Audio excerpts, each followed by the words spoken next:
Hey, what's up, ladies and gentlemen? Welcome back to the latest news in the land of professional wrestling. More importantly, welcome back to another legendary video as we keep everything all nitty gritty, everything so saucy in the land of professional wrestling. I'm your host, Davon. Appreciate you guys coming through for this Monday Night Raw review. This Monday Night Raw was really good after the heels of everything that took place at Crown Jewel. We have two prospective new Crown Jewel champions for the men's and women's division, as we have congratulations to Liv Morgan as well as the American Nightmare, Cody Rhodes, as being the true champion of WWE for their respective divisions. More importantly, we had some great action on the card when it came to Monday Night Raw. We kicked things off with Liv Morgan doing an interview or promo, more rather. She had a great lot of key points. She talked about the revenge tour is completely over, and now it's completely now going to the face of her world tour. She also got more in-depth details talking about Rhea Ripley's injury that took place with Raquel Rodriguez on NXT last week. More importantly, of her defeating Nia Jax to become the first women's crown jewel champion. Things picked up when Dominic Mysterio was trying to speak and get the crowd into a frenzy, but they was interrupted by the women's tag team champions, the ESTs of WWE, Jade Cargill and Bianca Belair. So many twists and turns happening in that actual promo. They went back and forth. The tag team champions offered a challenge and told Raquel and Liv Morgan if they want the title match, they could get it right here, right now, as they won their respective matches as well at Crown Jewel. Of course, things broke down as tensions continued to rise between all four ladies.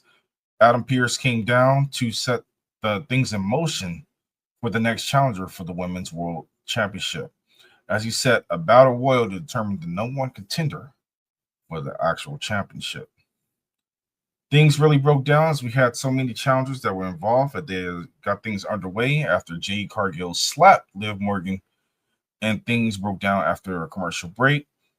But all the challenges that were involved into this number one contender match was Bianca Belair and Jade Cargill, as well as Io Sky and Lyra Valkyria, Zelina Vega, Shayna Baszler, Sonya Deville, Alba Fire, Ivy Now, Isla Dawn, Katana Chance, Maxine Dupree, and the living legend, Natalia. But of course, Io Sky was the winner of the actual match. It was good stuff. It was good stuff that kept me highly invested. And it was a lot of back and forth. Maxine had her own spare moment. But more importantly, the ladies did their thing when it came to that actual battle royal. And it was okay for what it was. We switched gears to the backstage as we end up having an interview with Kathy Kelly, who interviews the New Day. We talked about things that broke down as they would have been no more contenders if it wasn't for Xavier Woods calling an audible and fumbling the situation. And you feel the tensions between them basically falling off the rails. And Tuller's making excuses, as Xavier Woods says if it wasn't for Chad Gable, they would have been the number one contenders. But said that the Royal Raiders didn't win straight up, but they feel the issues are going to get fixed and they're going to solve that problem when they face them later on in the course of the Monday Night Raw night. We end up getting a Wyatt 6 VHS video prelude. It shows old footage of The Miz, Bo Dallas, and Curtis Axel. And of course, when The Miz was talking about they were making them stars and their fans would be proud of them. More importantly, they shot an air of The Miz sitting in a chair wearing a mask, and Bo Dallas spoke and removed the mask and a piece of the tape. The Miz was trying to clear his case, saying it's been a big misunderstanding. And more importantly, Bo Dallas, let's set the thing straight. Said, we're not here for the final testament. We were here for you. And it's going to be interesting as the dust comes to a remission. Bo Dallas puts the tape back over Miz as he looks terrified. And they pan away from that actual promo segment, which was pretty good. Then we get to a highlight of Bill Goldberg, who announced his official retirement from WWE with our last final match in 2025, as he looking to challenge Gunther to be his last challenger. But so many challengers can be put into that square circle to go against Goldberg. I know some people would love to be Goldberg's last final next, but it will be intriguing to see how things may unfold with everything with Bill Goldberg. Tag team actions under the way next as we get the New Day, Kofi Kingston and Xavier Woods battling the War Raiders of Eric and Ivar. The War Raiders were able to pick up the victory after things became a landslide after Xavier Woods called audible once again, fumbled the tag team match, costing the New Day, and the War Raiders were able to hit the War Machine to pick the victory for the 1-2-3. The tag team match was okay for the was great chemistry between both teams. More importantly, it kept me highly invested through the course of the whole entire match. And it was all right. It was good. It was good content when it came to the entertainment. More importantly, I wanted to see more of them in the near future. But of course, we're getting a teaser of the New Day breaking up towards the anniversary of their 10-year stint of being part of being a true stable in WWE. We go to the footage that aired from Sami Zayn, who accidentally hit Roman Reigns with the haluva kick, and of course the tensions between Jey Uso, Jimmy Uso, and as well as Roman Reigns and Sami Zayn. They end up having an in-ring segment where things were cleared away and pretty much a whole lot of back and forth. Jimmy Uso made his thoughts and clear, felt like he couldn't trust Sami Zayn. More importantly, Sami Zayn made it clear, like, hey, you was the one that looked out for me, fought for me, and brought me into the whole drama of being a part of the family. Sami Zayn feels like he is a part of the family. Jey Uso, same way. He feeling like those ties again of being all emotional all over the place. But he asked Sami Zayn to be there for the following Friday SmackDown so they could squash his beef with Roman Reigns and become a full family, a full force of recognition as the whole entire OG bloodline become united as one, as being the true ones, as it look like they can be setting the tides for War Games, a Survivor Series. Maybe in highly interesting to see how the Civil War picks off, but more importantly, we're going to get more members of the bloodline being involved, including Zilla Fatu, and as well as his brother and a couple other people that people have been kind of speculating of who may become part of it. Then will Dwayne the Rock Johnson be making his initial return to WWE to set the ties as being the puppet master behind Solo Sikoa, making these strong decisions behind turning on his brothers as well as his cousin. We get to Jackie Redmond. She's interviewing Seth Rollins, who's outside the building. She congratulated him over win over everything that initially took place.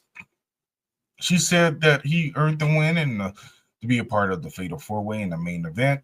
And Rollins cuts her off and says his career earned the match. More importantly, so many different directions can go about this, and he's prepared to take on all three great contenders, including Dominic Mysterio. And he's looking up for the challenge to become a new normal contender to face Gunther. We get some other singles action as we get Chad Gable versus Dragon Lee, as Chad Gable pick up the pinfall, but not necessarily true. When it came to everything, Dragon Lee was able to get the victory as he was trying to get the ropes, but Zelina Vega actually pushed the ropes to save Dragon Lee from being pinned. More importantly, we got a whole lot of involvement of the LWO and American Made, as this is the new standing feud, a part of the Red brand. More importantly, it's going to be interesting to see how things operate as Dragon Lee was able to hit the Operation Dragon on Chad Gable and secure the victory, as it's going to be a little pending little brawl, or at least to Royal Rumble. We get Imperium, who's interviewed by Jackie Redmond, who's working overtime once again. Luis Kaiser cuts the questions, and then about losing the crown jewel, Gunther cuts him off and said that while he was undisputed WWE champion alongside with Cody Rhodes, he disagreed on a lot of things. Rhodes wasn't lucky, but he's not undeserving. Gunther said that night Rhodes was the better man. Redmond asked about the Fatal 4-Way or as well, and Gunther said there will be three very capable performers, including Dominic Mysterio, as they continue to leave him out. Gunther mentions Sheamus and then looks at Kaiser and recalls him saying that Kaiser wanted to take care of things, But Gunther said it's on him to be better than it looked. As Kaiser said, they both have to be better. So it's going to be intriguing to see how this turns out. Will be Kaiser ends up turning on Gunther, or is he going to step up, become a little bit more aggressive, and handle business like he says he was? But he's been dropping the ball. We get to the Fatal 4-Way. We get Seth Rollins, Damian Priest, Dominic Mysterio, and the Celtic Warrior Sheamus. This match was really good. It was smash mouth for what it was. A lot of back and forth. A lot of things that kept me highly entertained. More importantly, I enjoyed the course of how things had flow. Damian Priest was able to pick up the pinfall with the Southern Heaven on Dominic Mysterio. We had so many involved, including Braun, some Reed, as well as a crash out with the announce table being used. More importantly, Dominic Mysterio was trying to hold his own. All the competitors kept it a true fight night, and it was a true banger 100%. And overall, after the match, Gunther emerges in the ringside, stares down Damian Priest, raises the title, and it cuts to the credits. And that ends the show for Monday Night Raw. More importantly, it was intriguing to see how things unfolded after everything happened at Crown Jewel. But I'd like to know from you guys' point of view how you feeling about how everything has been stepping up with the storyline, of course, with Monday Night Raw now officially being 2 hours. But chime down in the comments below. Let me know how you are feeling. More importantly, don't just smash the like button. Hit that notification bell and turn that bad boy on so you'll be notified when a new video drop. More importantly, I appreciate you guys as we are officially on the road to 4,000 subscribers. Much gratitude. I appreciate you guys continue to rock with me and being a loyal supporter. And let's keep things rocking and rolling. Continue to get this channel to the next level and continue to chop it up and talk professional wrestling. Until the next episode, I'll catch you guys later. If you made it to this end, I'll catch you guys later. Much love. Peace.